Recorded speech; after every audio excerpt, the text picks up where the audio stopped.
টাঙ্গাইলে ক্রসিংয়ে ঢাকাগামী বাসের তেল শেষ, রেললাইনে বসা 5 যাত্রীর প্রাণ গেল ট্রেনে কাটা পড়ে। 3 জনই একই পরিবারের, গ্রামের বাড়ি গাইবান্ধায়, শোকের মাতম। বিকল অকেজো সিগন্যালে বাড়ছে দুর্ঘটনা, ট্রেন চলাচলের খবর পান না খোদ গেটম্যান। দ্রুত স্বয়ংক্রিয় পদ্ধতি চালুর পরামর্শ, প্রাথমিক কাজ শুরু জানালেন প্রতিমন্ত্রী। স্বাভাবিক হচ্ছে ঢাকা দিল্লি সম্পর্ক, নতুন মন্ত্রীদের সঙ্গে ভারতীয় হাইকমিশনারের ব্যস্ততা। ঘনিষ্ঠতা বিরোধী দলের সঙ্গেও আস্থা ফেরাতে দুদেশকেই উদ্যোগী হওয়ার পরামর্শ। সব বন্ধ। এই বছর আমাদের কার্ডটা বাতিল করে দেওয়া হয়েছে। তালিকায় নাম থেকেও মিলছে না প্রণোদনা। মাছ ধরায় নিষেধাজ্ঞার প্রায় 1 মাস পরও চাল পাননি অনেক জেলে। পরিবার নিয়ে মানবেতর জীবন, ব্যবস্থা নেওয়ার আশ্বাস মৎস্য বিভাগের।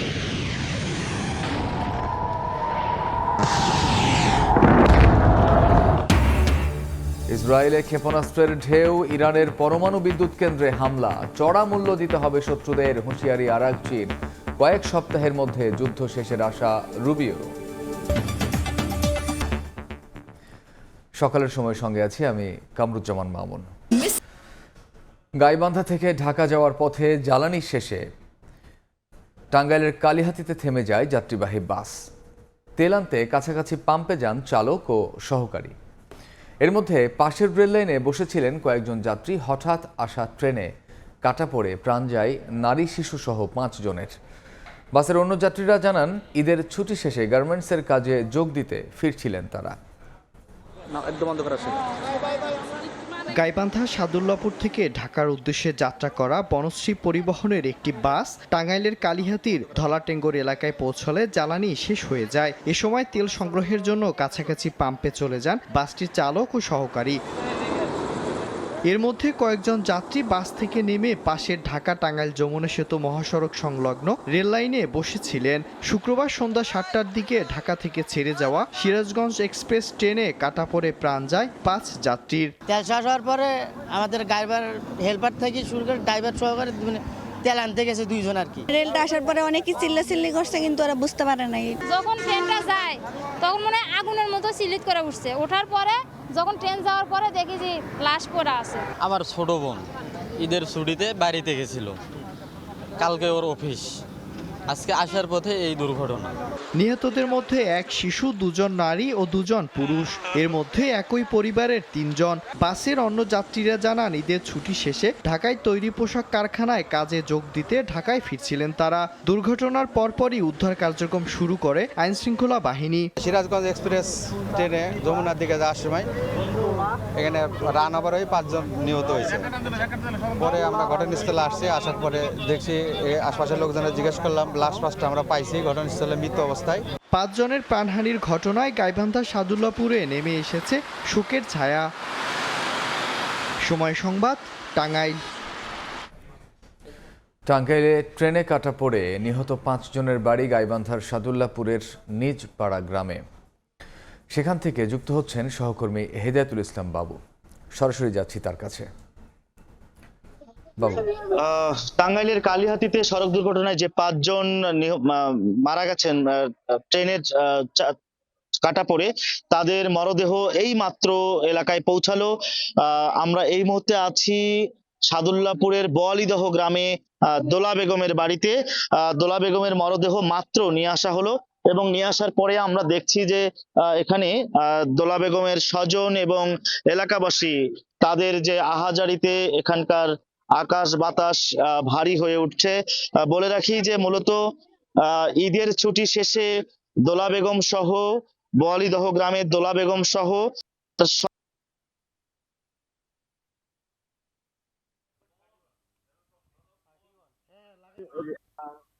তারা ঢাকায় ফেরার পথে টাঙ্গাইলের কালিহাতীতে ট্রেন দুর্ঘটনায় ট্রেনের চাকায় ট্রেনে কাটা পড়ে 5 জন মারা যান। তারা মূলত গতকাল সকাল 10টার দিকে বাড়ি থেকে বের হয়েছিলেন রাজধানী ঢাকার উদ্দেশ্যে। এরপর ধাপেরহাটে বনশ্রী পরিবহনের একটি বাসে তারা রাজধানীতে ফিরছিলেন। ঠিক যখন টাঙ্গাইলের কালিহাতীতে বাসটি পৌঁছায়, এরপর বাসের তেল ফুরিয়ে গেলে আপনার সেখানে বাস থেকে নেমে দোলা বেগম, নার্গিসের ছেলে নীরব, সুলতান এবং রিপা তারা 5 জনই রেল লাইনে বসেছিলেন এবং সেখানে ট্রেনে কাটা পড়ে 5 জনের মর্মান্তিক মৃত্যু হয়।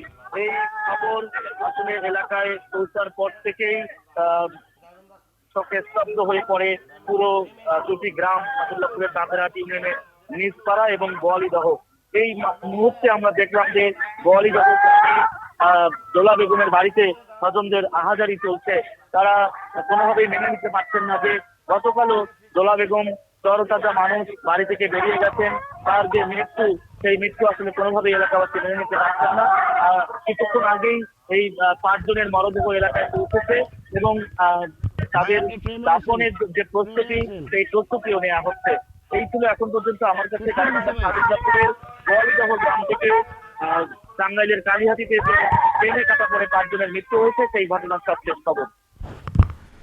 আমরা তখন সরাসরি ছিলাম গাইবান্ধায়।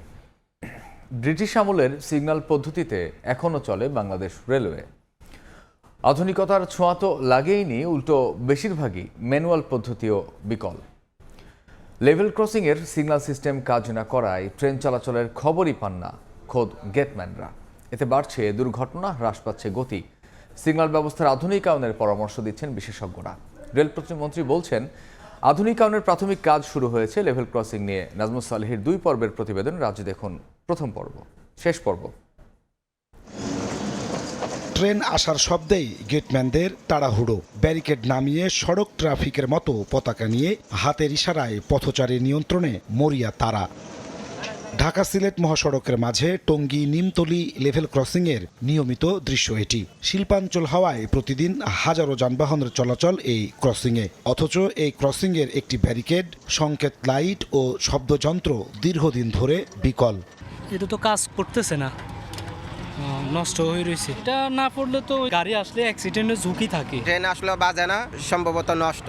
শুধু তাই নয়, সিগন্যাল পরিচালনা কক্ষে গিয়ে দেখা যায় ক্রসিং এর নির্দিষ্ট দূরত্বে ট্রেনের অবস্থান জানান দেওয়া সিগন্যাল বক্সও পুরোপুরি বিকল। কাজ করে না নিয়ন্ত্রণের ইলেকট্রিক ডিভাইসও। পাশের স্টেশন ছেড়ে আসা ট্রেনের খবর আদান প্রদানে ব্যবহৃত টেলিফোনও কাজ করে না বেশিরভাগ সময়। ফলে ট্রেন চলাচলের খবর থাকে না গেটম্যানের কাছেই। এখান থেকে 1 কিলোমিটার দূরে একটা ইয়াস আমাদের সিগন্যাল, ওইখান পর্যন্ত গাড়ি আসলে আমাদের এটা ট্র্যাকে উঠে আর বেল বাজে, এইটা নষ্ট বেল ট্র্যাক বোঝা যায় না, গাড়ি একটা আইসা পড়লে বোঝা যাবে না। সিগন্যাল নষ্ট, বেল নষ্ট, রোড সিঙ্গেল সবকিছুই নষ্ট। এখন মাঝে মাঝে টেলিফোনও নষ্ট। টঙ্গী থেকে জয়দেবপুর পর্যন্ত বেশিরভাগ লেভেল ক্রসিং এর করুণ দশা। দড়িপাড়া গেটের কর্মীরা বলছেন, প্রতিদিনই মৃত্যু ঝুঁকি নিয়ে কাজ করছেন তারা। সিগন্যালটা এবং ঘন্টিটা অনেক সময় নষ্ট থাকে। গাড়ি সিগন্যালে উঠে গেছে, বোটে উঠে গেছে, তখন আমাদের দৌড়ায় ব্যারিয়ার ফেলতে হয়। পুরানো আমলের সিগন্যাল পদ্ধতি পরিবর্তন করে স্বয়ংক্রিয় সিগন্যাল পদ্ধতি চালুর পরামর্শ বিশেষজ্ঞদের। যেহেতু আমরা রেলের ফ্রিকোয়েন্সি বাড়ানোর চেষ্টা করছি, গতি বাড়ানোর চেষ্টা করছি, সেই জায়গায় এখানে আসলে আপনার অটোমেশন আনতেই হবে। মডার্ন রেলওয়ে মানেই এটাকে আমার স্বয়ংক্রিয় ব্যবস্থাপনায় যেতে হবে। রেল সিগন্যাল আধুনিকায়নের প্রাথমিক কাজ শুরু হয়েছে বলে জানালেন রেল প্রতিমন্ত্রী। এই ব্যাপার সমীক্ষা চলছে, অনুসন্ধান চলছে যে রেল ক্রসিংগুলি কোথায় আমাদের আন্ডারপাস করতে হবে, কোথাও ওভারপাস করা যায়। সাথে সাথে এটাও আলাপ আলোচনা করেছে যে এগুলি স্বয়ংক্রিয়ভাবে করা যায় কিনা। শুধু রেল সিগন্যালই নয়, বছরের পর বছর ধরে পুরো রেল ব্যবস্থায় চলছে ধুকে ধুকে। এই লেভেল ক্রসিংয়ের পুরো সিগন্যাল সিস্টেম একেবারেই বিকল। ফলে ট্রেন যাওয়া আসার খবর জানতে পারেন না দায়িত্বরত গেটম্যান, আবার কাজ করে না লোহার এই ব্যারিকেডও। ফলে প্রতিদিন হাজার হাজার যাত্রীকে পার হতে হয় মৃত্যুর ঝুঁকি নিয়েই। যোগাযোগ বিশেষজ্ঞরা বলছেন, যদি পুরো দেশের রেল সিস্টেমকে আধুনিকায়ন করা না হয় তাহলে প্রতিদিনই বাড়বে দুর্ঘটনা, বাড়বে মৃত্যুর মিছিল। নাজমুস সালেহী, সময় সংবাদ, টঙ্গী, গাজীপুর। রাজবাড়ীর দৌলতদিয়া ফেরিঘাটে বাস ডুবির ঘটনায় 4র্থ দিনের মতো চলছে উদ্ধার অভিযান। তবে বৈরী আবহাওয়ার কারণে ব্যাহত হচ্ছে কার্যক্রম। এই মুহূর্তে সেখানে আছেন রিপোর্টার আশিকুর রহমান, সরাসরি যাচ্ছি তার কাছে। দৌলতদিয়ার 3 নম্বর ফেরিঘাটে বাস ডুবির ঘটনা, এরই মধ্যে 26 জনের মরদেহ উদ্ধার করে তাদের স্বজনদের কাছে হস্তান্তর করা হয়েছে। এখন কোনো মরদেহ বা কেউ নিখোঁজ আছে কিনা এই বিষয়টি এখনও পর্যন্ত নিশ্চিত নয়, কারণ এই ফেরিঘাটে কোনো স্বজন নেই, কোনো দাবিদার নেই যে কারো স্বজনরা নিখোঁজ রয়েছেন। তারপরেও ফায়ার সার্ভিস, কোস্টগার্ড এবং নৌবাহিনীর ডুবুরি ইউনিট তারা কাজ করে যাচ্ছেন যে নদীতে কোনো মরদেহ আছে কিনা। আমরা গতকালকে দেখেছি তারা নদীতে উদ্ধার কার্যক্রম চালিয়েছেন বা তারা কাজ করেছেন।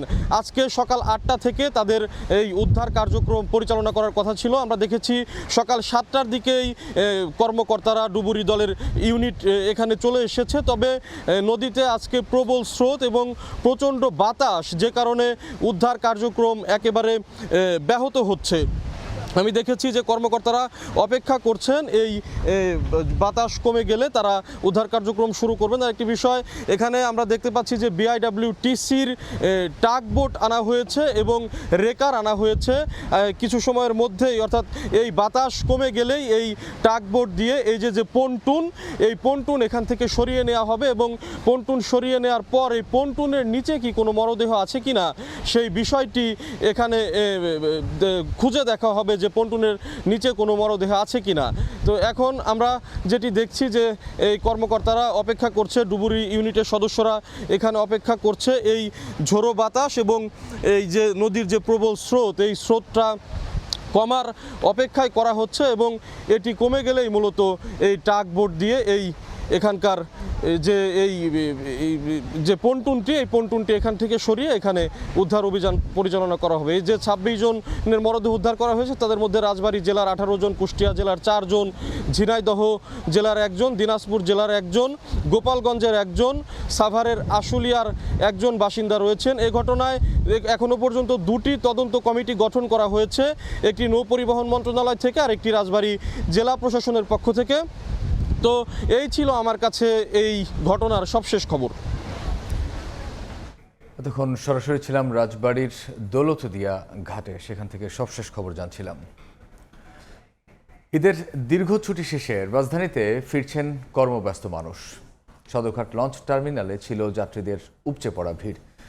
দক্ষিণাঞ্চল থেকে আসা প্রতিটি লঞ্চই ছিল যাত্রী বোঝাই। ফিরতি যাত্রায় স্বস্তি থাকলেও বিপত্তি বাধে লঞ্চ থেকে নামার পরই। নির্দিষ্ট গন্তব্যে পৌঁছে দিতে কয়েক গুণ বেশি ভাড়া চান চালকরা। পরিবহন সংকটে কেউ কেউ আবার ঘাটেই রাতভর অপেক্ষা করেন। ঈদের দীর্ঘ ছুটি শেষে রাজধানীতে ফিরছে মানুষ। শুক্রবার রাত 3টা সদরঘাট লঞ্চ টার্মিনালে একে একে ভিড়তে শুরু করে দক্ষিণ অঞ্চলের বিভিন্ন জেলা থেকে ছেড়ে আসা লঞ্চগুলো। ফিরতি যাত্রায় মানুষের ভিড় ছিল চোখে পড়ার মতো। কেউ পরিবারের হাত ধরে, কেউ বা কাঁধে ও মাথায় ব্যাগ আর চোখে ক্লান্তির ছাপ নিয়ে পা রাখছে সদরঘাটে। ফিরতি পথে স্বস্তি থাকলেও ছিল ভোগান্তির চিত্র। অতিরিক্ত যাত্রী, টিকিট পেতে ভোগান্তি আর ব্যাগপত্র সামলাতে হিমশিম খেতে হয়েছে অনেককে। তবুও প্রিয়জনের সঙ্গে কাটানো সময়ের স্মৃতি যেন সব কষ্টকে ম্লান করে দেয়। তবে ঘাট থেকে নেমেই চরম ভোগান্তিতে পড়েন যাত্রীরা। ঘন্টার পর ঘন্টা বসে থাকতে হয় যাত্রীদের। স্বপন আহমেদ, সময় সংবাদ, ঢাকা। ঈদ উদযাপন শেষে ঢাকায় ফিরছেন কর্মজীবীরা। বিস্তারিত জানাতে এই মুহূর্তে কমলাপুর রেল স্টেশনে আছেন সহকর্মী নাজমুস সালেহী, গাবতলী বাস টার্মিনালে আদনান তুর্য এবং চাঁদপুর লঞ্চ টার্মিনালে আছেন সহকর্মী ফারুক আহমদ। সরাসরি প্রথমেই যাচ্ছি নাজমুস সালেহীর কাছে। সকাল থেকে যে কয়েকটি ট্রেন কমলাপুর রেল স্টেশনে ফিরে এসেছে তার বেশিরভাগই সময় মতো ফিরলেও কয়েকটি ট্রেন আসলে অনেকটা বিলম্বে ফিরে এসেছে, যে কারণে ফিরতি পথের যাত্রীদের বেশ ভোগান্তি পেতে হয়েছে। বিশেষ করে হাওড় এক্সপ্রেস এবং মোহনগঞ্জ এক্সপ্রেস। হাওড় এক্সপ্রেস 2 ঘন্টা, মোহনগঞ্জ এক্সপ্রেস 3.5 ঘন্টা বিলম্বে ঢাকায় এসে পৌঁছেছে, যেই কারণে সেই ট্রেনগুলোর যে যাত্রী ছিলেন তারা ভোগান্তিতে পড়েছেন। কমলাপুর রেল স্টেশনে এখন পর্যন্ত যেই ট্রেনগুলো ফিরেছে উত্তরাঞ্চলের ট্রেন, সেগুলো যেইভাবে ফিরে গেছে অতিরিক্ত যাত্রী বোঝাই হয়ে, ঠিক সেই ট্রেনগুলো কিন্তু ফিরে এসেছে একইভাবে। বিশেষ করে আমরা নীলসাগর এক্সপ্রেস ট্রেনে দেখেছি ফেরার পথেও কিন্তু ছাদ ভর্তি মানুষ। কিন্তু পূর্বাঞ্চলের ট্রেনগুলো যেভাবে স্বস্তিতে এখান থেকে যাত্রীরা যাত্রা করতে পেরেছিলেন, তারা কিন্তু সেই স্বস্তি নিয়ে ফিরছেন। অর্থাৎ পূর্বাঞ্চলের ট্রেনগুলো একদিকে যেমন শিডিউল ঠিক ছিল, অন্যদিকে হচ্ছে সেই ট্রেনগুলোতে আর ফিরতি পথের যাত্রীদেরও আসলে খুব বেশি ভিড়, উপচে পড়া ভিড় ওই অর্থে ছিল না। ট্রেনগুলো বেশ ফাঁকা ফাঁকা, স্বস্তি নিয়েই ফিরতি পথের যাত্রীরা ঢাকায় ফিরেছেন। যারা ঢাকায় ফিরছেন তারা বলছেন বেশ কষ্ট নিয়েই পরিবার পরিজনকে রেখে ঢাকায় ফিরতে তাদের খারাপ লাগছে, কেননা অনেক দিন পর অনেকেই তারা সেই ফিরে গিয়েছিলেন গ্রামের সেই শৈশবের ফেলে আসা মেঠো পথ, বন্ধু বান্ধব, আত্মীয় স্বজন, ঈদগা মাছ, ঈদের নামাজ, আত্মীয় স্বজন সবার সঙ্গে কোলাকুলি, মায়ের হাতের ফিরনি পায়েস, সেই বিষয়গুলো স্মৃতি কাতর তারা হচ্ছেন। বলছেন যে তারা এই কর্মব্যস্ত জীবনে আসলে সেই বিষয়গুলো তাদেরকে আবার স্মৃতিতে নাড়া দিবে এবং সেগুলো তারা আসলে এখানে মিস করবেন। তারপরেও আসলে মানুষকে ফিরতে হয় জীবন জীবিকার তাগিদে, বেঁচে থাকার তাগিদে, যেহেতু এখানে কর্মের ব্যবস্থা, এখানে রুটি রুজির ব্যবস্থা, এখানে তারা ঠিক এভাবেই বলছেন। যদি ফিরতে না হতো তাহলে হয়তো অনেকে বলছেন, এসে অনেকের চোখ আমি ছলো ছলো দেখেছি, কি মিস করছেন যে ফেলে আসছেন, কোন স্মৃতি নিয়ে ঢাকায় আসছেন তা বলতেই অনেকে কিন্তু আসলে ছলো ছলো চোখে মায়ের হাতের রান্নার কথা জানাচ্ছে, বন্ধু বান্ধব শৈশবের ফেলে আসা স্মৃতির কথা জানাচ্ছে। কমলাপুর রেল স্টেশনে যে কয়টা ট্রেন এখন পর্যন্ত ফিরে এসেছে, দু একটি ছাড়া বেশিরভাগই শিডিউল মেনে ফিরেছে এবং যাত্রীদের যাত্রা ফিরতি পথের যাত্রাটা বেশ স্বস্তির বলে তারা জানাচ্ছেন। এই ছিল আমার কাছে কমলাপুর রেল স্টেশন থেকে ঈদ যাত্রার সর্বশেষ খবর। সড়ক পথের খবর জানতে যাব রাজধানীর গাবতলী বাস টার্মিনালে, সেখানে অপেক্ষা করছেন সহকর্মী আদনান তুর্য। সকালবেলা থেকে গাবতলী বাস টার্মিনালে মাঝারি ধরনের ভিড় থাকলেও বেলা বাড়ার সাথে সাথে কিন্তু ঢাকায় আসলে ঈদ ফেরত যাত্রীদের প্রবেশ কিন্তু ধীরে ধীরে বৃদ্ধি পাচ্ছে। যেহেতু গাবতলী বাস টার্মিনালটি আসলে অনেক বড় স্থানে অবস্থান করছে, বিভিন্ন পয়েন্টেই কিন্তু বাসগুলো তাদের যাত্রীদেরকে নামিয়ে দিয়ে যাচ্ছে এবং যেহেতু গাবতলী বাস টার্মিনালটি ঢাকায় প্রবেশে একটি খুব গুরুত্বপূর্ণ পয়েন্ট হিসেবে মানুষজনের কাছে পরিচিত, বিভিন্ন জায়গা থেকে দক্ষিণাঞ্চল, উত্তরাঞ্চল থেকে কিন্তু বিভিন্ন বাস থেকে মানুষজন এই স্থানে নামছেন এবং এখান থেকে কিন্তু তারা গাজীপুর এবং উত্তরা যাওয়ার উদ্দেশ্যে বিভিন্ন বাসে করে উঠছেন। এই মুহূর্তে কিন্তু দেখা যাচ্ছে যে বিভিন্ন বাস যেমন বিভিন্ন আলাদা অঞ্চল থেকে প্রবেশ করছে, তেমন ঢাকার যে লোকাল বাসগুলো রয়েছে তারাও কিন্তু এখানে এসে ভিড় জমাচ্ছেন। তার সাথে সাথে ঈদ ফেরত যাত্রীদেরকে নেওয়ার জন্য কিন্তু বিভিন্ন রাইড শেয়ারিং অ্যাপ, এছাড়াও সিএনজি, এদের কিন্তু বেশ ভিড়ের কারণে গাবতলীতে এক ধরনের ট্রাফিক জ্যামের সৃষ্টি বর্তমানে হয়েছে। যেই যাত্রীদের সাথে আমরা কথা বলেছি তারা কিন্তু বলেছিলেন যে তারা বেশ স্বস্তিতেই ঢাকায় প্রবেশ করতে পারছেন, কোনো পয়েন্টেই তেমন কোনো জ্যাম নেই। তবে কয়েকদিন আগে কিন্তু এই রুটে দৌলতদিয়া ঘাটে যে বাস দুর্ঘটনাটি হয়েছিল তার ফলে কিন্তু যাত্রীদের মনে এক ধরনের ভয় বা আশঙ্কা কাজ করছে নিরাপত্তা নিয়ে। তারপরে তারা বলছেন যে না, এই পয়েন্টে এই রাস্তা ধরে গাবতলী বাস টার্মিনাল ঢোকার পথ ধরে তেমন কোনো জ্যামের এখনো সৃষ্টি হয়নি। তবে এই টার্মিনালে দাঁড়িয়ে কিন্তু তারা তাদের প্রয়োজন অনুযায়ী কিন্তু যতটুকু সম্ভব ঢাকায় প্রবেশ করার মতো পাবলিক বাস এবং সিএনজির যে দাম তা নিয়েও কিন্তু তারা ভোগান্তিতে পড়েছেন বলে তারা আমাদেরকে জানিয়েছেন। এছাড়াও এই গাবতলীর বাস টার্মিনালে যেসব বাস কাউন্টারগুলো রয়েছে তারা আমাদেরকে জানিয়েছেন যে বেশ কয়েকদিন ধরে কিন্তু 23-24 তারিখে আসলে গাবতলীর ভিড়টি শেষ হয়ে গেছে। এখন কিন্তু এই অঞ্চল থেকে যারা আসলে চট্টগ্রাম, সিলেট বিভিন্ন পর্যটন স্পটে যাচ্ছেন সেই ভিড়টি কিন্তু আসলে রাতে তৈরি হচ্ছে। সকালবেলা আসলে অন্যান্য যেসব অঞ্চল রয়েছেন, দৌলতদিয়ার যেসব ঘাট, যে ফরিদপুরের যেসব অঞ্চল রয়েছে সেই অঞ্চল থেকে মানুষজন কিন্তু সকালবেলা ঢাকায় প্রবেশ করছেন। এছাড়াও সব মিলিয়ে কিন্তু সকালবেলা থেকেই এই অঞ্চলে একটা বৈরী পরিবেশ দেখা যাচ্ছে। তাই আসলে যাত্রীরা বাস থেকে নেমেই কিন্তু যথাসম্ভব ঢাকায় প্রবেশ করার জন্য বা অন্য বাস ধরার জন্য এক ধরনের খুবই তাড়াহুড়া দেখাচ্ছেন। তার ফলেও কিন্তু এক ধরনের নিরাপত্তার শঙ্কা এই স্থানে তৈরি হয়েছে। এছাড়াও যাত্রীদের ঈদ ফেরত যাত্রীদের আসলে সহায়তা করার জন্য যে ধরনের পুলিশ সদস্যদের এই স্থানে মোতায়েন প্রয়োজন তা কিন্তু আমরা দেখতে পাচ্ছি না।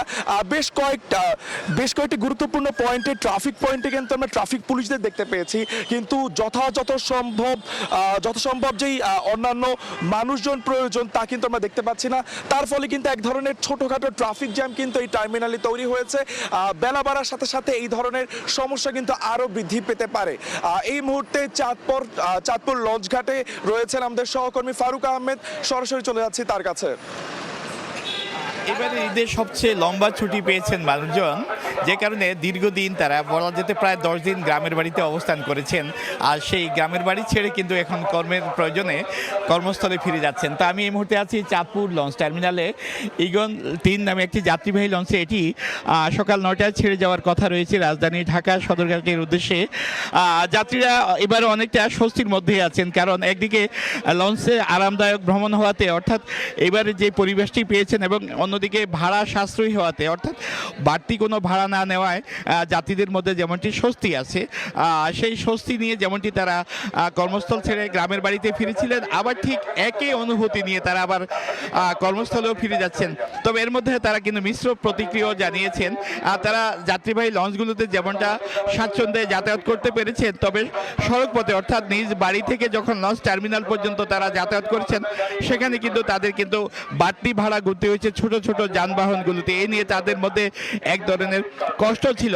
আরেকটি তথ্য জানিয়ে রাখি যে আসলে এবার সড়ক পথে বেশ কিছু দুর্ঘটনার কারণে নৌপথে মানুষ এখন সবচেয়ে বেশি গুরুত্ব দিচ্ছে এবং সেই নৌপথে তারা কিন্তু যাতায়াত করতে স্বাচ্ছন্দ্য বোধ করছেন। আমরা লক্ষ্য করেছি সকাল ভোর 6টা থেকে চাঁদপুর লঞ্চ টার্মিনাল থেকে পরপর বেশ কয়েকটি যাত্রীবাহী লঞ্চ উপচে পড়া যাত্রী নিয়ে রাজধানী ঢাকা সদরঘাট, নারায়ণগঞ্জ সহ এবং আরও কয়েকটি রুটে তারা ছেড়ে গেছে।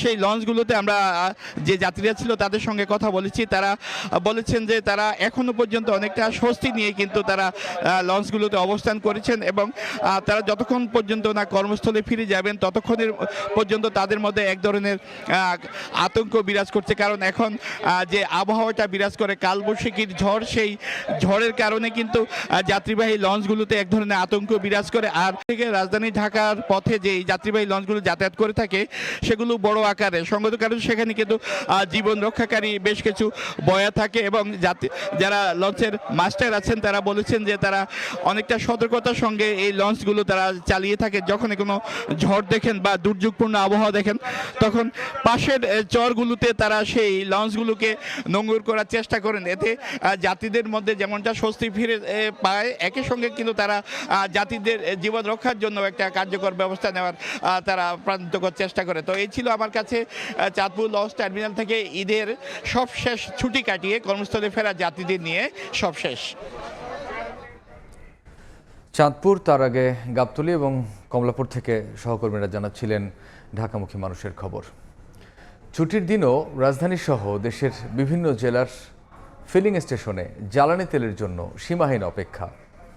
পাম্পগুলোতে ছিল যানবাহনের দীর্ঘ লাইন, চাহিদা মতো তেল না পাওয়ার অভিযোগ গ্রাহকের। এমন পরিস্থিতিতে তেলের দাম না বাড়িয়ে সরকার প্রতিদিন 167 কোটি টাকা ভর্তুকি দিচ্ছে বলে জানিয়েছেন প্রতিমন্ত্রী। আর মন্ত্রীর দাবি, কালোবাজারিদের মজুতের কারণেই ভোগান্তি বেড়েছে। কোনো পাম্প বন্ধ আবার সচল, কোনো পাম্পে এভাবে লিখে রাখা হয়েছে জ্বালানি তেল সংকটের কথা। রাজধানীর বেশিরভাগ ফিলিং স্টেশনে চোখে পড়ছে এমন দৃশ্য। যেসব পাম্পে তেল মিলছে সেখানে লেগে আছে মোটরসাইকেল সহ যানবাহনের লম্বা লাইন। দীর্ঘ সময় অপেক্ষা করেও চাহিদা মতো তেল না পাওয়ায় বেকায়দায় চালকরা। নিরুপায় পাম্প কর্তৃপক্ষ বলছেন যোগান পেলে সরবরাহ করছেন তারা। সব জায়গায় স্টিকার লাগায় রাখছে যে অকটেন নাই, ডিজেল নাই। আমি গাড়ি চালাইলে কিছু টাকা আমার ইনকাম হইতো, সেখান থেকে এত ইনকাম হচ্ছে না, বসে আছি শুধু তেলের জন্যই। বলতেছে যে তেল নাই, ওই ওনাদের গাড়ি নাকি ডিপোতে আছে, ডিপো থেকে কখন রিফিল হয় কখন আসে বলতে পারতেছে না। গাড়ি সকালবেলা একটা আসছে, কিছুক্ষণ আগে একটা আসছে, আশা করি এতে হয়ে যাবে আমাদের। ঢাকার মতো জ্বালানি তেলের তীব্র সংকটে বন্দরনগরী চট্টগ্রামও। অধিকাংশ পাম্পে বিক্রি বন্ধ, কোথাও মিললেও সরবরাহ করা হচ্ছে সীমিত পরিমাণে। দ্রুত সংকট নিরসনের দাবি ভুক্তভোগীদের। আমি কালুরঘাট থেকে আইছি, পথে যতগুলো পাম্প পাইছি 7-8টা পাম্প পাইছি, কোনো পাম্পে তেল নাই। দেশের বিভিন্ন জেলাতেও পরিস্থিতি কম বেশি একই রকম। তেল সংগ্রহ করতে পাম্পে এসে ঘন্টার পর ঘন্টা অপেক্ষায় শত শত গাড়ি। সুযোগ বুঝে প্লাস্টিকের বোতলে করে চড়া দামে পেট্রোল অকটেন বিক্রির অভিযোগ উঠেছে। কোথাও সীমিত পরিসরে পাওয়া গেলেও অধিকাংশ পাম্পেই তেল নেই। সবাই বলতেছে তেল আছে, কিন্তু শুধু পাম্পে আসলেই দেখা যায় তেল নাই। জানতে পারছি তেল দিচ্ছে, কিন্তু এসে দিয়ে তেল বন্ধ করে দিচ্ছে। এমন পরিস্থিতিতে সিরাজগঞ্জে সাংবাদিকদের জ্বালানি মন্ত্রী বলেন, কালোবাজারিরা তেল মজুত করে সংকট সৃষ্টির চেষ্টা করছে। আর যশোরে প্রতিমন্ত্রী জানান, প্রতিদিন জ্বালানি খাতে 167 কোটি টাকা ভর্তুকি দিচ্ছে সরকার। তেল সরবরাহ সবসময় আছে এবং আমি সারা দেশের আমাদের জেলা প্রশাসক, এসপি এদের সাথে কথা বলেছি, তারা মনিটর করছে। তবে এই যে হঠাৎ করে বেড়ে যাওয়ার মধ্যে দুর্নীতি আছে। জনগণের দুর্ভোগ যেন কোনোভাবে না বাড়ে এটি নিশ্চিত করতে যে গড়ে প্রতিদিন বর্তমান গণতান্ত্রিক সরকার অর্থাৎ আপনাদের ভোটে নির্বাচিত সরকার প্রায় 167 কোটি টাকা প্রতিদিন জ্বালানির পেছনে ভর্তুকি দিচ্ছে। এদিকে দুপুরে ভারত থেকে ফ্রেন্ডশিপ পাইপলাইনের মাধ্যমে 5000 টন ডিজেল পৌঁছেছে দিনাজপুর পার্বতীপুর ডিপোতে। ফরহাদুর রহমান, সময় সংবাদ। আজ থেকে জ্বালানি তেল পরিস্থিতি স্বাভাবিক হওয়ার আশায় Bangladesh petrol pump owners association. এক ভিডিও বার্তায় সংগঠনটির আহ্বায়ক জানান, টানা ছুটির কারণে অনেক পাম্প স্বাভাবিক তেল সরবরাহ করতে পারেনি। গ্রাহকদের আতঙ্কিত না হওয়ার অনুরোধ করেন তিনি। জ্বালানি তেল কিনতে সবাইকে সংযত হওয়ার আহ্বান জানানো হয়। আপনারা প্রয়োজনের অতিরিক্ত তেল কিনবেন না, আর পেট্রোল পাম্পে অযথা হুমড়ি খেয়ে পড়বেন না। বারবার একই কথা বলতেছি, কিন্তু আপনারা কোনোভাবেই সংযত হচ্ছেন না। এখন সরকার বাধ্য হয়ে একটা কঠিন সিদ্ধান্ত নিতে যাবে, সেটা কারোর জন্যই মঙ্গলজনক নয়। একটা সমস্যা হয়েছে, মার্চ মাসে অতিমাত্রায় ছুটি থাকার কারণে আমরা কন্টিনিউয়াস সাপ্লাই নিতে পারিনি, যার ফলে অনেক পাম্প অনেক জায়গায় হয়তো তেল শূন্য হয়েছে। তো এটাকে নিয়ে আতঙ্কগ্রস্ত হওয়ার কিছু নাই। আগামীকাল থেকে সবকিছু স্বাভাবিক হবে বলে আমি আশাবাদী। সকালের সময় আরও থাকছে। ঈদ উৎসবে চাঙ্গা পর্যটন অর্থনীতি। 7 দিনে কক্সবাজার সমুদ্র সৈকতে 6 লাখের বেশি পর্যটক, ব্যবসা ছড়ালো 600 কোটি। স্বাভাবিক হতে শুরু করেছে বাংলাদেশ ভারত সম্পর্ক। ভারতীয় হাইকমিশনারের ব্যস্ততা নতুন সরকারের মন্ত্রীদের সঙ্গে সৌজন্য সাক্ষাতে, যেন বোঝানোর চেষ্টা চলছে জনমুখী সম্পর্কে আগ্রহী দিল্লি। বিরোধী দল জামায়াতে ইসলামের সঙ্গেও ঘনিষ্ঠতা বাড়াচ্ছে ভারত।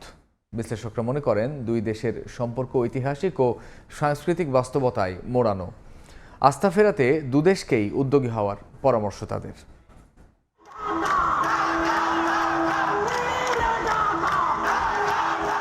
5 আগস্ট গণঅভ্যুত্থানের মুখে পতন হয় আওয়ামী লীগ সরকারের। পালিয়ে ভারতে আশ্রয় নেন শেখ হাসিনা।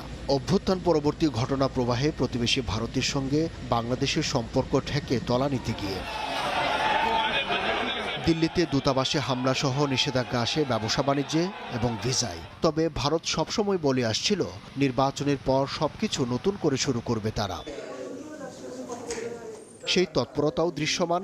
প্রতিদিনই কোনো না কোনো মন্ত্রণালয়ে যাচ্ছেন ভারতের হাইকমিশনার, সাক্ষাৎ করছেন সংশ্লিষ্ট মন্ত্রীর সঙ্গে, আশ্বস্ত করার চেষ্টা করছেন আগের মতো দল নির্ভর সম্পর্কে ফিরবে না তারা। আর সেই কারণেই বিরোধী দল জামায়াত ইসলামের সঙ্গেও ঘনিষ্ঠতা বাড়াচ্ছে ভারত। এখন তারা বলছে যে জনগণ কেন্দ্রিক সম্পর্ক করবে, বলছে বহুদিন ধরেও তারা বলছে, গত 1.5 বছরই আমরা শুনলাম। এখন কথা হচ্ছে সেটা ডেলিভারি কী হবে সেটা দেখা দরকার। সেই জায়গায় পরিবর্তন যদি তারা করতে পারে বড় আকারে, যার জন্য অনেকটা বলটা কিন্তু তাদেরই উপরে। ভারত হয়তো বুঝতে পেরেছে যে কোনো একটা পার্টিকুলার গভর্নমেন্টকে সাপোর্ট করলে এইটা ওভার টাইম একটা সাস্টেনেবল একটা সম্পর্ক হয় না। এই উইজডমকে আমি সাধুবাদ জানাই। এবং বাংলাদেশের সাথে ইন্ডিয়ার যে সম্পর্ক, বাংলাদেশের পক্ষ থেকে এটা হওয়া উচিত on the basis of equality, respect. বিশ্লেষকরা মনে করেন, ভারতের সম্পর্ক অনেক সময় বিগ ব্রাদার ইমেজে আটকে যায়। জনমুখী সম্পর্ক চাইলে ভিসা, বাণিজ্যে ভারসাম্য, সীমান্ত হত্যা ও পানি বন্টনের মতো ইস্যুতে বাস্তব অগ্রগতি দেখাতে হবে তাদের। গঙ্গার পানি বন্টন চুক্তি, সেই চুক্তিটা এই বছরই শেষ হয়ে যাচ্ছে। সেই চুক্তিকে পুনর্নবায়ন করার যে একটা বিষয় এখানে থাকবে, সেই বিষয়টাতে সরকার কিভাবে কূটনৈতিক প্রয়াস চালাতে পারে সেটা একটা বিষয় রয়েছে। এবং একই সাথে আরেকটা, সেটা হচ্ছে যে সীমান্তে যে উত্তেজনা প্রশমন। তারা হয় দেখে ভুটান আর না হলে দেখে পাকিস্তান, মাঝখানে যে হতে পারে কিছু সেটা আর দেখে না। হ্যাঁ, তো হয় একেবারে বৈরী সম্পর্ক পাকিস্তানের, আর নাহলে একেবারে ভুটানের মতো একটা অন্য ধরনের যে একটা তৃতীয় চতুর্থ ধরনের মডেল থাকতে পারে, সেটা তারা তৈরি করতে পারে। বিশ্লেষকরা মনে করেন, দল নির্ভর সম্পর্ক কতটা বিপজ্জনক ভারতটা টের পেয়েছে। এমনকি দক্ষিণ এশিয়ায় ভুটান ছাড়া কারো সঙ্গেই সম্পর্ক ভালো নেই দেশটির। সেই প্রশ্নের জবাব খুঁজতে হবে দিল্লিকে। না হলে বিএনপি সরকারের সঙ্গে ভারত আস্থার সম্পর্ক করবে নাকি পুরনো সংশয়ের দেয়ালে আটকে যাবে, তা হয়তো সময়ই বলে দেবে। আব্দুল্লাহ শাফি, সময় সংবাদ। ডিমের উৎপাদন খরচ তুলতে না পেরে মাঝপথেই ঝরে পড়ছেন অসংখ্য পোলট্রি খামারি। এর মধ্যে অনেকেই হয়েছেন সর্বশান্ত। এ অবস্থায় বিপণন কাঠামোর দুর্বলতাকে দুষছেন খাত সংশ্লিষ্টরা। তবে খামারিদের টিকিয়ে রাখতে পর্যাপ্ত প্রশিক্ষণের পরামর্শ প্রাণী সম্পদ অধিদপ্তরের। টাঙ্গাইলের বিভিন্ন খামার ঘুরে এসে আশরাফুল ইসলামের ছবিতে বিস্তারিত জানাচ্ছেন অন্তরা সেন। মুরগি ডিমে ভরা খামার, তবুও চিন্তার ভাঁজ কপালে। মহাজনের কাছ থেকে উচ্চ সুদে টাকা নিয়ে খামার চালাতে গিয়ে দেনার কবলে পড়েছেন প্রান্তিক এই খামারি। আমাদের উৎপাদন খরচ আছে প্রায় 10 টাকা প্লাস। সেইখানে আমরা 5 টাকা 60 পয়সা বা 6 টাকা 50 পয়সা আমরা ডিম বিক্রি করতেছি। মাঝখানের এই টাকাটা কোথায় যায় এটা আমরা খুঁজে পাচ্ছি না। 1,40,00,000 টাকা আমি আমার এই সেক্টরের জন্য লোন করেছি, বিগত 2 মাসের মধ্যে আমার টাকা নেই। টাঙ্গাইলের ভুয়াপুরের বেশিরভাগ খামারির গল্পটা প্রায় একই রকম। উৎপাদন খরচের কমে ডিম বিক্রি করতে বাধ্য হওয়ায় দীর্ঘদিনের লোকসান, ঋণের চাপ ও বকেয়া বিদ্যুৎ বিলে জর্জরিত এখানকার খামারিরা। উৎপাদন খরচের তুলনায় বাজার দর কম হয় প্রতিদিনই বাড়ছে লোকসানের পরিমাণ। এতে দিশেহারা হয়ে পড়ছেন খামারিরা। কেউ কেউ আবার খামার বন্ধ করার কথাও ভাবছেন। 20 লক্ষের অধিক মুরগি ছিল, সেটা বর্তমানে 3 লক্ষে নেমে আসছে। তাহলে বলা যায় যে শত শত খামারি কিন্তু এভাবে প্রত্যেকটা উপজেলাতে খামার বন্ধ করে দিয়েছে। আমার উৎপাদন খরচ বাড়ছে, শ্রমিকের বিল বাড়ছে, বিদ্যুৎ খরচ বাড়ছে, ওষুধের গুণ ওষুধ খরচ দ্বিগুণ হয়েছে। 4 মাস ধরে আমার যে লস হচ্ছে, এই লসটা কাভার করার মতো এখন আর আমার কোনো শক্তি নেই। আমি না পারতেছি এই নতুন প্রোডাকশনের মুরগিটা বিক্রি করতে, না পারতেছি আমার এইটার খরচ তুলতে। বর্তমানে ঋণ 3 কোটি টাকার উপরে আমি ঋণগ্রস্ত আছি। আমার মুরগির সংখ্যা আছে বর্তমানে 4000 লেয়ার মুরগি। এই 4000 মুরগিতে 4 জন লোক কাজ করে, তাদের বেতনের টাকা আমি দিতে পারতেছি না। এমন লোকসানি গল্পের কারণ হিসেবে বিপণন কাঠামোর দুর্বলতাকে দায়ী করছেন খাত সংশ্লিষ্টরা। প্রান্তিক খামারিদের মাধ্যমে আমাদের দেশ স্বয়ংসম্পূর্ণতা অর্জন করলো, সেটাকে যাতে আমরা সাস্টেনেবিলিটি রাখতে পারি, এটা আমাদের দায়িত্ব, আমাদের কর্তব্য। গ্রামীণ অনেক একটা বড় ইকোনমি এটার সাথে জড়িত। এই জায়গাটা যদি আমরা আসলে উদার না হই, তাহলে আসলে আমরা দেখা যাবে ভবিষ্যতে প্রান্তিক খামারিদেরকে আমরা টিকিয়ে রাখতে পারবো না, এবং সেক্ষেত্রে গ্রামীণ ইকোনমিও কিন্তু হিউজ পরিমাণ এফেক্টেড হবে। প্রান্তিক পোল্ট্রি খামারিদের নানা প্রতিবন্ধকতার কথা মানছে প্রাণী সম্পদ অধিদপ্তরও। তাদের টিকিয়ে রাখতে সরকার উদ্যোগী বলেও জানান অধিদপ্তরের মহাপরিচালক। 6.5 কোটির উপর ডিম প্রতিদিন বাজারে আসছে, আমাকে তো মিনিমাম 6.5 কোটি মুরগি তো পালন করতে হচ্ছে, তো পালন করছে, তাদের খাওয়া দেওয়া লাগছে। এই খাবার খরচটা একটা বড় একটা চ্যালেঞ্জের মধ্যে। আমরা একটা জায়গায় গভর্নমেন্টকে অবশ্যই ইন্টারভেনশন করতে হবে যে এই খামারি পর্যায়ে আমরা কিভাবে এই যে 1 মাস কি 1.5 মাস কি 2 মাস এই যে তার প্রাইসটা সে কম পাচ্ছে, সুতরাং how to compensate this. Agriculture sector অনেকগুলো জায়গায় কিন্তু আমাদের সাবসিডি দেওয়া হচ্ছে, ভর্তুকি দেওয়া হচ্ছে, আমাদের সারে দেয়, বীজে দেয়। সুতরাং আমাদের পোলট্রি খাতে কিন্তু এই জায়গাগুলো কিন্তু আসলে নাই, এবং এই জায়গাগুলো যদি আমরা কিছুটা হলেও তাদের সাপোর্ট দিতে পারি, তাহলে কিন্তু তারা এই খামারিগুলো দাঁড়িয়ে যাবে। লাভজনক খামার গড়ে তুলতে খামারিদের পর্যাপ্ত প্রশিক্ষণ নেওয়ার পরামর্শ প্রাণী সম্পদ অধিদপ্তরের। অন্তরা সেন, সময় সংবাদ, টাঙ্গাইল। চট্টগ্রাম বন্দরের নিরাপত্তা ঝুঁকি ও জট কমাতে একযোগে নিলামে উঠছে 378 কন্টেইনার বোঝাই কয়েকশো কোটি টাকার পণ্য। 2টি লটে 8 এপ্রিলের মধ্যে শেষ হবে নিলাম প্রক্রিয়া। পণ্য তালিকায় capital machineries, passenger elevator, metal স্ক্র্যাপের মতো ভারী যন্ত্রপাতি যেমন রয়েছে, তেমনি রয়েছে গাড়ির পার্টস, বিটুমিন, কেমিক্যাল ও ফেব্রিক্স। শাখাউত টিপুর ক্যামেরায় বিস্তারিত জানাচ্ছেন কমল দে। শুল্ক ফাঁকি, মিথ্যে ঘোষণা এবং মামলার জটিলতায় বছরের পর বছর বন্দর থেকে আমদানিকারকরা এসব পণ্য ছাড় না করায় যেমন নিরাপত্তা ঝুঁকির মধ্যে পড়ছে, তেমনি সৃষ্টি হচ্ছে কন্টেনার জটের। এই অবস্থায় এপ্রিলের মধ্যে এ ধরনের 378টি কন্টেনার থাকা পণ্য নিলামে বিক্রি করার সিদ্ধান্ত জানিয়ে দিয়েছে জাতীয় রাজস্ব বোর্ড। চট্টগ্রাম কাস্টম হাউসের মাধ্যমে চলবে এই নিলাম প্রক্রিয়া। বন্দরকে ঝুঁকিমুক্ত রাখার জন্য এবং কার্যক্রমে গতিশীলতা আনার জন্যই এ ধরনের উদ্যোগ নেওয়া হয়েছে। 49 লটে 180টি কন্টেনার রয়েছে chemical, machineries, plastic scrap, art paper, bitumen, fabrics, house holding item এবং গাড়ির পার্টস। 74 লটের বাকি 198টি কন্টেনার রয়েছে capital machineries, passenger elevator, metal scrap এবং ড্রাফট লাইনার পেপার। কোনো ডেঞ্জারাস কার্গো বা গুডস থাকে, সেগুলোর কারণে কোনো ধরনের ঝুঁকি বা বিপদ হতে পারে। এটা পরিহার করার জন্য আমরা সবসময় চাই যে যত দ্রুত সময় এই অকশন কন্টেনারগুলোকে যাতে অপসারণ করা সম্ভব হয়। ই অকশন সিস্টেম চালু হয়, অবশ্য বন্দরে সেটে আসার পরিবর্তে ঘরে বসেই এই নিলাম থেকে পণ্য কেনা যাবে। আর তার জন্য নির্ধারিত পোর্টালে নিবন্ধনের নির্দেশনা দিয়েছে চট্টগ্রাম কাস্টম হাউস। নানামুখী জটিলতার কবলে পড়ে এমনিতে নষ্ট হয়েছে বিদেশ থেকে আমদানি করা শত শত কোটি টাকার পণ্য। এবার সবশেষ 378 কন্টেনার পণ্য নিলামে তোলা হচ্ছে দ্রুত বিক্রির জন্য। এক্ষেত্রে নিলাম প্রক্রিয়া যত সহজ হবে এবং ডেলিভারি দ্রুত হবে, ততই রক্ষা পাবে আমদানি করা এসব সম্পদ। নিলামে তোলা পণ্যগুলো মূলত 2019 সাল থেকে শুরু করে 2024 সালের মধ্যে আমদানি করা হয়েছিল। তবে দীর্ঘদিন ধরে পড়ে থাকায় কিছু কিছু পণ্য গুণগত মান অক্ষুণ্ণ নেই বলে দাবি করছেন বিডাররা। কাস্টমের যে বিধি নিষেধ আছে ওগুলিকে আরেকটু সহজীকরণ করে আমাদেরকে দ্রুত নিষ্পত্তির জন্য ব্যবস্থা করলে আমরা উপকৃত হব। পণ্য যাতে দ্রুত নিলামে নিষ্পত্তি করা হয় এবং দ্রুত ডেলিভারি দেওয়া হয় পণ্য নষ্ট হওয়ার আগে, সে চাওয়াটাই আমাদের খুব বেশি দরকার। তবে জটিলতা এড়াতে এবার নিলামে ওঠা পণ্যের কোনো ভিত্তিমূল্য বা রিজার্ভ ভ্যালু রাখা হয়নি। সর্বোচ্চ দরদাতায় পেয়ে যাবে নিলামের পণ্য। 49 লটের 180 কন্টেনারের দরপত্র 7 এপ্রিল এবং 74 লটের 198 কন্টেনারের দরপত্র খোলা হবে 7 এপ্রিল। কমল দে, সময় সংবাদ, চট্টগ্রাম। ঈদ উৎসবে চাঙ্গা পর্যটন অর্থনীতি। 21 থেকে 27 মার্চ এই 7 দিনে কক্সবাজার সমুদ্র সৈকত ভ্রমণ করেন 6 লাখের বেশি পর্যটক। বাণিজ্য হয়েছে 600 কোটি টাকার বেশি। এই অঙ্ক দ্বিগুণ করতে সরকারি ও বেসরকারি খাতকে সমন্বিত উদ্যোগ নেয়ার তাগিদ সংশ্লিষ্টদের। মোহাম্মদ ফরাজের ছবিতে সুজাউদ্দিন রুবেলের রিপোর্ট। ঈদের টানা ছুটির সঙ্গে যুক্ত হয় স্বাধীনতা দিবস ও সাপ্তাহিক ছুটি, সব মিলিয়ে দীর্ঘ অবকাশ।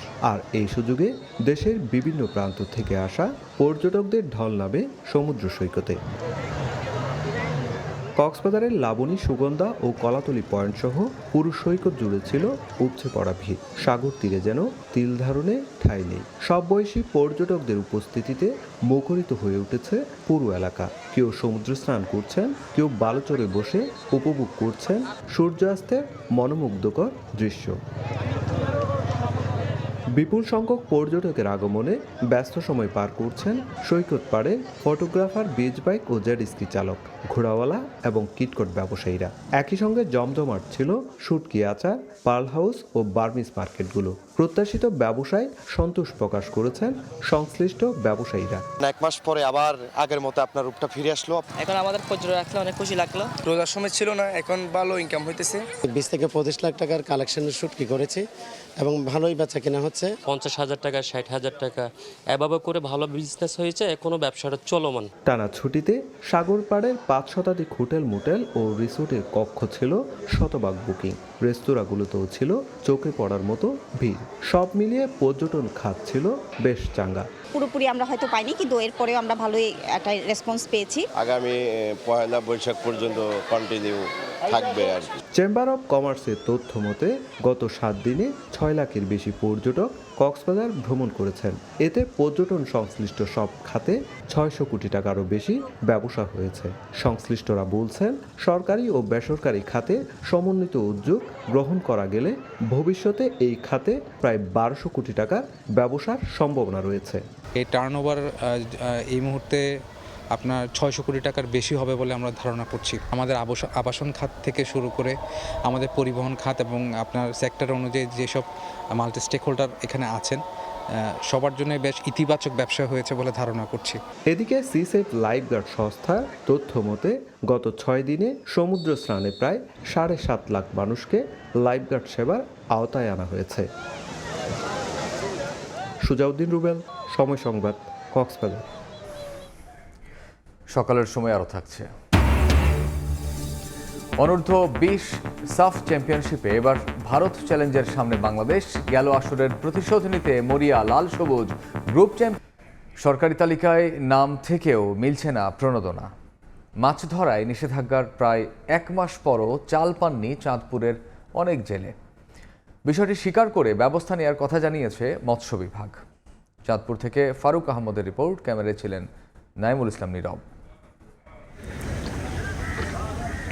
জালজল নৌকার যে জীবন, জেলেদের সেখানে যেন ছন্দপতন ঘটেছে যাত্রা সংরক্ষণে সরকারি নিষেধাজ্ঞায়। শুনশান নীরবতা নেমেছে চাঁদপুরের পদ্মা ও মেঘনায়। একই চিত্র জেলে পল্লীতেও।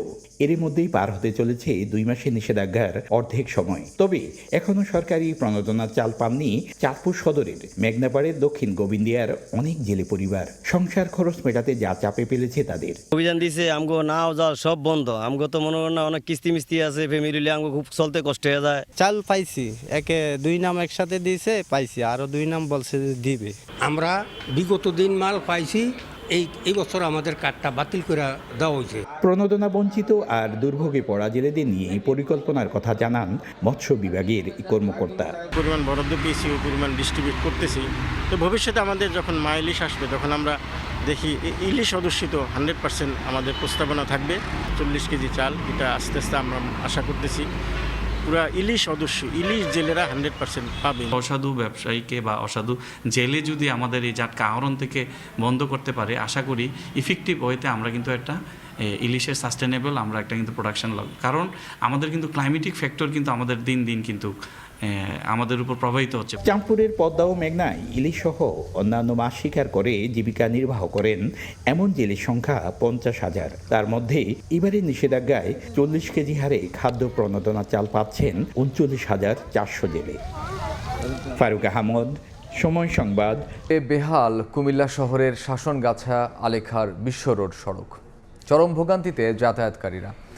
একাংশের মেরামত শুরু হয়েও চলছে ধীর গতিতে। শিগগিরই সংস্কারের আশ্বাস সড়ক বিভাগের। বাহার রাহেনের পাঠানো তথ্য ও ছবি নিয়ে রিপোর্ট। সড়ক জুড়ে খানাখন্দ, বেশিরভাগ জায়গায় উঠে গেছে কার্পেটিং, তার উপর হেলে দুলে ঝুঁকি নিয়ে চলছে যানবাহন। কুমিল্লা শহরের শাসনগাছা থেকে আলেখার বিশ্ব রোড পর্যন্ত সড়কের বেহাল দশা। দীর্ঘদিন সংস্কার না হওয়ায় একদিকে চরম ভোগান্তি পোহাচ্ছেন সড়ক ব্যবহারকারীরা, অন্যদিকে একাংশের সংস্কার কাজ শুরু হয়েও চলছে ধীরগতিতে। স্থানীয়রা বলছেন নগরীর গুরুত্বপূর্ণ এ সড়কে প্রায় ঘটছে দুর্ঘটনা, পাশাপাশি বিকল হচ্ছে যানবাহনের যন্ত্রাংশ। দুদিন অন্তরে গ্যারেজে নামা লাগে, নাট বল্টু লুজ হয়ে যায়, তারপরে আপনার সকপ জবরের অবস্থা তো খারাপ। পিস্টেল এভাবে গতমত হয়ে যায়, কিছুদিন করে আবার কিছু ইটমিট দিয়ে রিপেয়ারিং করে যায়। দৈনিক 1-2টা অ্যাক্সিডেন্ট হয়ই। এই জায়গাটার ভিতরে বেশি গাড়ি ভাঙে, মানে গাড়ি ভেঙে ফেরা জায়গা। সংস্কার কাজের ধীরগতিতে অসন্তোষ প্রকাশ করছেন স্থানীয় জনপ্রতিনিধিরা। কার্যাদেশ পেয়েছে, মেয়াদও শেষ হয়ে গেছে, কিন্তু এখানে সড়ক ও জনপথের লোকজন কেন এটার ব্যাপারে ব্যবস্থা নেয় না সেটা আমি জানি না। শীঘ্রই সড়কটি সংস্কারের আশ্বাস সড়ক বিভাগের। এটা আসলে প্রকল্প না, এটা হচ্ছে আমাদের পিরিয়ডিক মেইনটেনেন্স প্রোগ্রামের আওতায় একটি কার্যক্রম। আমরা চাচ্ছি যে পার্মানেন্ট সলিউশনে যেতে, এবং সেই আলোকে আমরা প্রস্তাব দিয়েছি, এবং এই কাজটা শেষ হলে আশা করছি আমরা এই সড়কগুলো নষ্ট হবে না। শাসনগাছা আলেখার বিশ্ব রুটটি 2.8 কিলোমিটার দীর্ঘ। সময় সংবাদ, কুমিল্লা। চৈত্রের খরায় ব্রাহ্মণবাড়িয়ায় ভাদুঘরে তিতাস নদীর মাঝে জেগে উঠেছে চর। ব্যাহত হচ্ছে পানি প্রবাহ, সংকুচিত হয়ে গেছে নৌপথ, হুমকির মুখে পড়েছে নদীকেন্দ্রিক জীবন জীবিকা। শিগগিরই নদী খননের আশ্বাস দিয়েছে কর্তৃপক্ষ। হৃদয় পালের ছবিতে উজ্জ্বল চক্রবর্তীর রিপোর্ট। বর্ষা মৌসুমে তিতাসের বুকে ভরা যৌবন নেমে আসে। নৌযানগুলো অবাধ চলাচলের পাশাপাশি নদীকেন্দ্রিক বাণিজ্য জমে ওঠে। তবে শুষ্ক মৌসুমে পরিস্থিতি পুরো ভিন্ন। চৈত্রের মাঝামাঝিতে ব্রাহ্মণবাড়িয়া সদরের ভাদুঘর অংশে নদীর মাঝে আবাদ করা হচ্ছে ধান। খরার কারণে নদীর বুকে জেগে উঠেছে ডুবুচর। এতে কমে গেছে পানি প্রবাহ, কচুরিপানা স্তূপ হয়ে প্রায় বন্ধ নৌপথ। নৌযান না চলা ও পানিতে মাছ না থাকায় স্থানীয় জেলে পরিবারের জীবনে এসেছে পরিবর্তন। নদী টান হয়ে গেছে গা, টানা টানা লেগে পানি আয় না, আমরাও কাম কাজে সমস্যা। নদীটা যদি আরেকটু ফাঁস হইতো তাহলে মনে করেন যে কুচুরি ফেনাও একটু ফসন পিছন চলাফেরা করতো, আমরাও মাছ ধরতে একটু সুযোগ সুবিধা হইতো। বিলের ধান বন আনতাই না, আমরা গাং ফারে যাইতাই না। পানি উন্নয়ন বোর্ডের দাবি, গত বছর নদীটির 92 কিলোমিটার অংশ খনন করা হয়েছে। নৌপথ উদ্ধারের দায়িত্ব বাংলাদেশ অভ্যন্তরীণ নৌ পরিবহন কর্তৃপক্ষের। বর্তমান পরিস্থিতি পর্যবেক্ষণ করে আমরা ঊর্ধ্বতন কর্তৃপক্ষকে এটা অবহিত করব। পানি সম্পদ মন্ত্রণালয়ের ম্যান্ডেট না হওয়ায় আমরা ওই গভীরতায় খনন করতে পারি না। সম্প্রতি নদীটির ভাদুঘর অংশ পরিদর্শন করেন জেলা প্রশাসক। এ সময় তিনি পানি উন্নয়ন বোর্ড ও বিআইডব্লিউটিসি যৌথভাবে নদীটি খনন করা হবে বলে জানান। প্রজেক্ট রেডি করে প্রপোজাল আকারে আমার কাছে জমা দিবে, দিলে পরে আমরা এস্টিমেট সহ জমা দিবে, আমরা পাঠিয়ে দিব। মিনিস্ট্রিতে যদি যোগাযোগ করার প্রয়োজন হয় ওনারা একটু যোগাযোগ করবেন, আমি আমার তরফ থেকে যোগাযোগ করব। নাসিরনগরের মেঘনা নদী থেকে উৎপত্তি হয়ে জেলার 130 কিলোমিটার পথে প্রবাহিত হয়ে আবারও নবীনগর প্রান্ত দিয়ে মেঘনা নদীতে পতিত হয়েছে তিতাস। দখল দূষণ আর ডুবুচরের কারণে অনেকটাই সংকুচিত হয়েছে একসময় খরস্রোতা তিতাস। স্থানীয়দের দাবি, নদীটি খনন করা হলে জীবন জীবিকা যেমন পরিবর্তন হবে, তেমনিভাবে এই অঞ্চলের অর্থনৈতিক গতিও সচল হবে। উজ্জ্বল চক্রবর্তী, সময় সংবাদ, ব্রাহ্মণবাড়িয়া। দেখছেন সকালের সময়। ইরানের পশ্চিমাঞ্চলে কেরমানশাহ প্রদেশে যুক্তরাষ্ট্র ও ইসরায়েলের ক্ষেপণাস্ত্র হামলায় অন্তত ২০ জন নিহত হয়েছেন। তেহরান ও কোম শহরেও হামলা চালিয়েছে ইসরায়েল। এছাড়া ইরানের বিদ্যুৎ ও পারমাণবিক স্থাপনা লক্ষ্য করে চালানো হয় হামলা। এসব হামলার জন্য ইসরায়েলকে চড়া মূল্য দিতে হবে বলে হুঁশিয়ারি দেন ইরানের পররাষ্ট্রমন্ত্রী আব্বাস আরাকচি। ইরানের পক্ষে যুদ্ধে যোগ দিতে আঙুল ট্রিগারে রয়েছে বলে জানায় হাউথি মুখপাত্র। অন্যদিকে এই যুদ্ধ কয়েক সপ্তাহের মধ্যেই শেষ হবে বলে মন্তব্য করেছেন মার্কিন পররাষ্ট্রমন্ত্রী মার্কো রুবিও। পারস্য উপসাগরের কুল ঘেঁষে বুশেহর শহরে পরমাণু বিদ্যুৎ কেন্দ্র গড়ে তুলেছে ইরান। শুক্রবার স্থাপনাটিতে ক্ষেপণাস্ত্র দিয়ে হামলা করেছে ইসরায়েল। এ নিয়ে তৃতীয়বার আক্রান্ত হল ইরান রাশিয়া যৌথ পরিচালিত বিদ্যুৎ কেন্দ্রটি। যদিও বিদ্যুৎ অবকাঠামোতে ৬ এপ্রিল পর্যন্ত হামলা না করার কথা জানিয়েছিলেন মার্কিন প্রেসিডেন্ট ডোনাল্ড ট্রাম্প। ইস্পাহানে আক্রান্ত হয়েছে দুটি ইস্পাত কারখানা। তেহরান, কোম ও কেরমানশাহেও হামলা চালিয়েছে যুক্তরাষ্ট্র ও ইসরায়েল। এতে বেশ কয়েকজন হতাহত হয়েছেন। লেবানন লক্ষ্য করেও হামলা চালিয়ে যাচ্ছে নেতানিয়াহু বাহিনী। পারমাণবিক স্থাপনায় হামলার জবাবে মধ্যপ্রাচ্যে যুক্তরাষ্ট্র ও ইসরায়েলের মালিকানাধীন শিল্প প্রতিষ্ঠানের কর্মীদের দ্রুত কর্মস্থল ছেড়ে যেতে সতর্কতা জারি করেছে ইরানের বিপ্লবী গার্ড বাহিনী। পরমাণু স্থাপনায় হামলার নিন্দা জানিয়ে ইরানের পররাষ্ট্রমন্ত্রী আব্বাস আরাকচি বলেন, এসব অপরাধের জন্য ইসরায়েলকে চড়া মূল্য দিতে হবে। এরই মধ্যে তেল আবিব ও পশ্চিম তীর লক্ষ্য করে ক্ষেপণাস্ত্র ছুড়েছে তেহরান। ইসরায়েলি সংবাদ মাধ্যম জানায় ইরানি মিসাইলের খণ্ডাংশ তেল আবিবে অন্তত ১১টি স্থানে ছড়িয়ে পড়েছে। ইয়েমেন ভিত্তিক সশস্ত্র গোষ্ঠী হাউতি মুখপাত্র ঘোষণা করেছেন, ইরানের পক্ষে যুদ্ধে যোগ দিতে তাদের আঙুল ট্রিগার পয়েন্টে রয়েছে। যদি নির্দিষ্ট শর্ত পূরণ হয় তারা সরাসরি সামরিক হস্তক্ষেপে নামতে প্রস্তুত। এ সময় যুক্তরাষ্ট্র ও ইসরায়েলের পদক্ষেপকে অন্যায়, দমনমূলক ও অযাচিত বলে অভিহিত করেন হাউতি মুখপাত্র। ইরান যুদ্ধ কয়েক সপ্তাহের মধ্যে শেষ হবে বলে মন্তব্য করেছেন মার্কিন পররাষ্ট্রমন্ত্রী মার্কো রুবিও। বলেন, স্থলবাহিনী ছাড়াই লক্ষ্যে পৌঁছাতে পারবে যুক্তরাষ্ট্র। অন্যদিকে যুদ্ধ বন্ধে ইরানের সঙ্গে বৈঠকের বিষয়ে আশাবাদী মার্কিন প্রেসিডেন্টের বিশেষ দূত স্টিভ উইটকফ। চলতি সপ্তাহে বৈঠক হতে পারে বলে ইঙ্গিত দিয়েছেন তিনি। বরকতুল্লাহ, সময় সংবাদ। সকালের সময় অনূর্ধ্ব-20 সাফ চ্যাম্পিয়নশিপের খবর। পাকিস্তানের পর এবার ভারত চ্যালেঞ্জের সামনে বাংলাদেশ। এক ম্যাচ হাতে রেখে সেমিফাইনাল নিশ্চিত হলেও গ্রুপ চ্যাম্পিয়ন হয়ে শীর্ষ 4-এর খেলার লক্ষ্য লাল সবুজ যুবাদের। বি গ্রুপের শেষ লড়াইয়ের আগে ভালো প্রস্তুতি হওয়ায় ভারতের বিপক্ষে জয় নিয়ে আশাবাদী বাংলাদেশ। মালদ্বীপের মালে আন্তর্জাতিক স্টেডিয়ামে ম্যাচ শুরু বাংলাদেশ সময় বিকেল 4:45টায়। রোনান সুলেমান জাদুতে পাকিস্তানকে উড়িয়ে দিয়েছে বাংলাদেশ। পাকিস্তান ভারতের কাছে হারায় কোনো সমীকরণ ছাড়াই এই একটা জয়ই অনূর্ধ্ব-20 সাফ চ্যাম্পিয়নশিপের সেমিফাইনালে লাল সবুজ। এবার আসরের সবচেয়ে হাই ভোল্টেজ ম্যাচে মুখোমুখি ভারত বাংলাদেশ। দুদলেরই লক্ষ্য গ্রুপ সেরা হওয়ার। এক জয়ে দুদলের ঝুলিতেই আছে 3 পয়েন্ট। তবে এই ম্যাচ ড্র হলে গ্রুপ সেরা হবে ভারত, কারণ বাংলাদেশের চেয়ে 1 গোলে এগিয়ে ভারতীয় যুবারা। তাই শীর্ষস্থান পেতে হলে জয় বিকল্প কোনোই পথ খোলা নেই লাল সবুজের।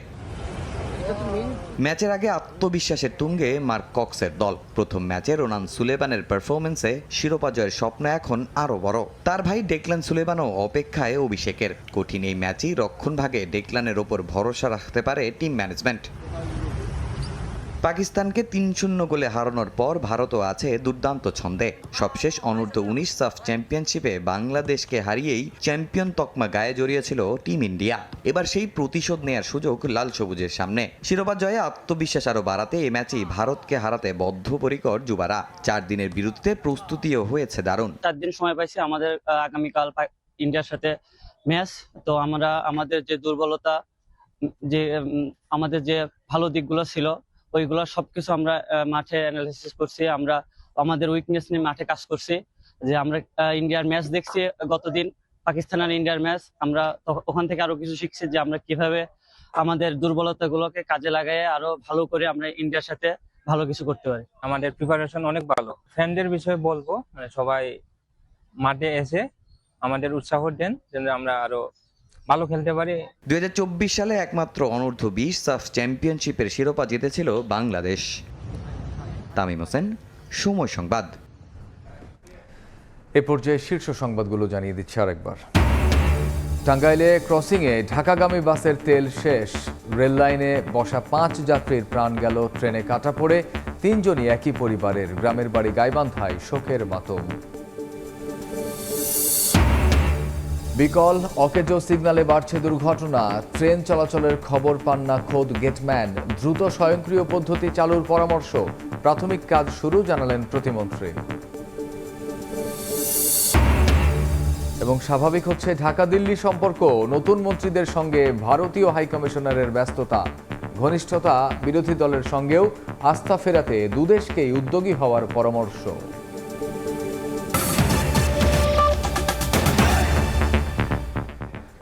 এই ছিল সকালের সময়। এরপর আন্তর্জাতিক সময়ের সঙ্গে থাকবেন মালিহা সরওয়ার্দী।